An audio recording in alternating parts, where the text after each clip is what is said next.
ಧರ್ಮಸ್ಥಳದಲ್ಲಿ ಶವ ಹೂತಿದ್ದಾಗಿ ಹೇಳಿದ್ದ ಚಿನ್ನಯ್ಯನ ಬಂಧನ ವಿಚಾರಕ್ಕೆ ಸಂಬಂಧಪಟ್ಟ ಹಾಗೆ ಮಹೇಶ್ ಶೆಟ್ಟಿ ತಿಮರೋಡಿ ಹಾಗೂ ತಿಮರೋಡಿ ತಮ್ಮನ ಮನೆಯಲ್ಲಿ ಎಸ್ಐಟಿ ಶೋಧ ನಡೆಸಿತು. ಆರೋಪಿ ಸಿಎನ್ ಚಿನ್ನಯ್ಯನ ಬಟ್ಟೆ ಬ್ಯಾಗ್ ಪರಿಶೀಲಿಸಿದ ಎಸ್ಐಟಿ ಅಧಿಕಾರಿಗಳು ಸಿಸಿಟಿವಿ ಡಿವಿಆರ್ ವಶಕ್ಕೆ ಪಡೆದರು. ಚಿನ್ನಯ್ಯನಿಗೆ ಸಂಬಂಧಪಟ್ಟಂತ ಐಡಿ ಕಾರ್ಡ್ಗಳು ಮತ್ತು ಒಂದು ಆಂಡ್ರಾಯ್ಡ್ ಫೋನ್ ಅನ್ನು ಕೂಡ ಎಸ್ಐಟಿ ವಶಕ್ಕೆ ಪಡೆದುಕೊಂಡಿದೆ. ಎಸ್ಐಟಿ ಅಧಿಕಾರಿಗಳು ವಶಕ್ಕೆ ಪಡೆದ ವಸ್ತುಗಳ ವಿಡಿಯೋ ರೆಕಾರ್ಡ್ ಮಾಡಿಕೊಂಡಿದ್ದಾರೆ.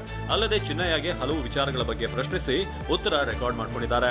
ಸುಮಾರು 2 ತಿಂಗಳಿಂದ ತಿಮರೋಡಿ ಮನೆಯಲ್ಲಿ ನೆಲೆಸಿದ್ದಂತ ಚಿನ್ನಯ್ಯ ಎಸ್ಐಟಿ ವಿಚಾರಣೆ ಬಳಿಕ ತಿಮರೋಡಿ ಮನೆಗೆ ತೆರಳುತ್ತಾ ಇದ್ದ. ಪೊಲೀಸರ ಭದ್ರತೆಯಲ್ಲಿ ಓಡಾಡ್ತಿದ್ದ ಚಿನ್ನಯ್ಯ ವಕೀಲರ ಜೊತೆ ಕಾರಿನಲ್ಲಿ ತಿಮರೋಡಿ ಮನೆಗೆ ತೆರಳುತ್ತಿದ್ದ.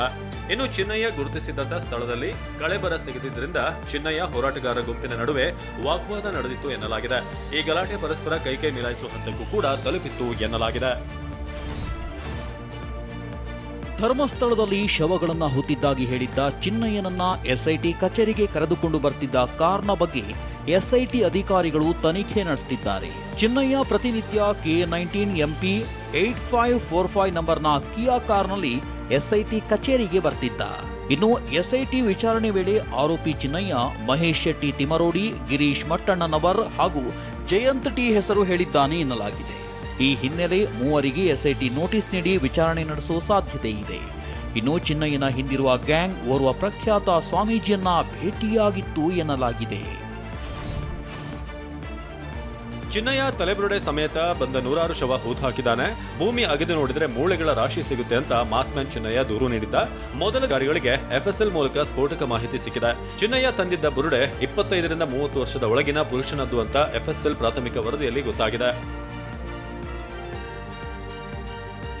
ಇನ್ನು ಧರ್ಮಸ್ಥಳದ 6 ಮತ್ತು 11 ಪಾಯಿಂಟ್ಗಳಲ್ಲಿ ಪತ್ತೆಯಾದ ಅಸ್ಥಿಪಂಜರಗಳನ್ನು FSL ಪರೀಕ್ಷೆಗೆ ಕಳಿಸಲಾಗಿದ್ದು ವರದಿಗಾಗಿ ಎಸ್ಐಟಿ ಕಾಯುತ್ತಿದೆ.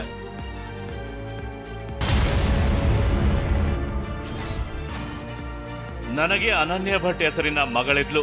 22 ವರ್ಷಗಳ ಹಿಂದೆ ಧರ್ಮಸ್ಥಳದಲ್ಲಿ ನಾಪತ್ತೆಯಾಗಿದ್ದಾಳೆ ಎಂದು ಗಂಭೀರ ಆರೋಪ ಮಾಡಿದ್ದ ಸುಜಾತಾ ಭಟ್ ಮಂಗಳವಾರ ಎಸ್ಐಟಿ ವಿಚಾರಣೆಗೆ ಹಾಜರಾಗಿದ್ರು.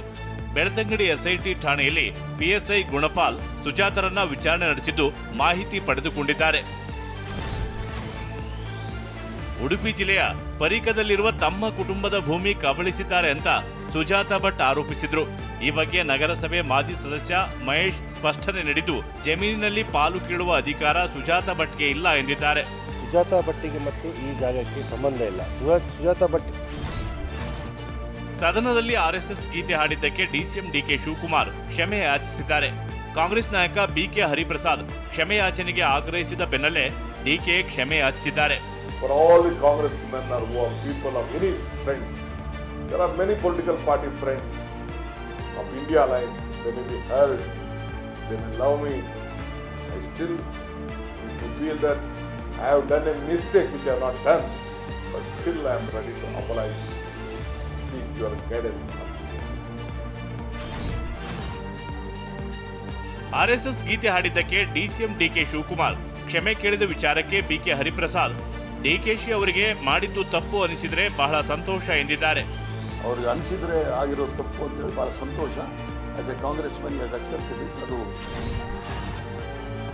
ದಸರಾ ಉದ್ಘಾಟನೆಗೆ ತಮ್ಮ ಹೆಸರು ಪರಿಗಣಿಸಿದ್ದಕ್ಕೆ ಬಾನು ಮುಸ್ತಾಕ್ ಸರ್ಕಾರಕ್ಕೆ ಧನ್ಯವಾದ ತಿಳಿಸಿದ್ದಾರೆ. ಬೂಕರ್ ಅವಾರ್ಡ್ ಬಳಿಕ ನನಗೆ ಮೈಸೂರಿಗೆ ಹೋಗೋ ಅವಕಾಶ ಸಿಕ್ಕಿಲ್ಲ, ಆದ್ರೆ ಈಗ ಚಾಮುಂಡೇಶ್ವರಿ ತಾಯಿಯೇ ಈಗ ನನ್ನನ್ನ ಕರೆಸಿಕೊಳ್ಳುತ್ತಿದ್ದಾಳೆ ಎಂದಿದ್ದಾರೆ. ಚಾಮುಂಡೇಶ್ವರಿ ತಾಯಿ ನನ್ನನ್ನು ಕರೆಸಿಕೊಳ್ತಾ ಇದ್ದಾಳೆ ಮೈಸೂರಿಗೆ. ಮೈಸೂರು ದಸರಾ ಉದ್ಘಾಟಕರಾಗಿದ್ದಕ್ಕೆ ಕನ್ನಡ ಸಾಹಿತ್ಯ ಪರಿಷತ್ನಿಂದ ಸಾಹಿತಿ ಬಾನು ಮುಷ್ತಾಕ್ಗೆ ಸನ್ಮಾನ ಮಾಡಲಾಗಿದೆ. ಈ ವೇಳೆ ಮಾತನಾಡಿದ ಬಾನು ಮುಷ್ತಾಕ್ ತಮ್ಮ ಆಯ್ಕೆ ಬಗ್ಗೆ ಟೀಕೆ ಮಾಡುತ್ತಿರುವ ನಾಯಕರಿಗೆ ರಾಜಕಾರಣದ ಪಾಠ ಮಾಡಿದ್ದಾರೆ. ರಾಜಕೀಯವನ್ನ ಮಾಡಬೇಕು, ವಿರೋಧ ಪಕ್ಷ ಅಂತ ಇರಬೇಕು, ಆಡಳಿತ ಪಕ್ಷ ಅಂತ ಇರಬೇಕು. ಆದರೆ ಯಾವ ವಿಷಯದಲ್ಲಿ ರಾಜಕೀಯವನ್ನ ಮಾಡಬೇಕು, ಯಾವ ವಿಷಯದಲ್ಲಿ ರಾಜಕಾರಣ ಮಾಡಬಾರ್ದು ಅನ್ನುವಂತಹ ಪ್ರಜ್ಞೆ ಸಕ್ರಿಯ ರಾಜಕಾರಣಿಗಳಿಗೆ ಇರಬೇಕಾಗುತ್ತೆ.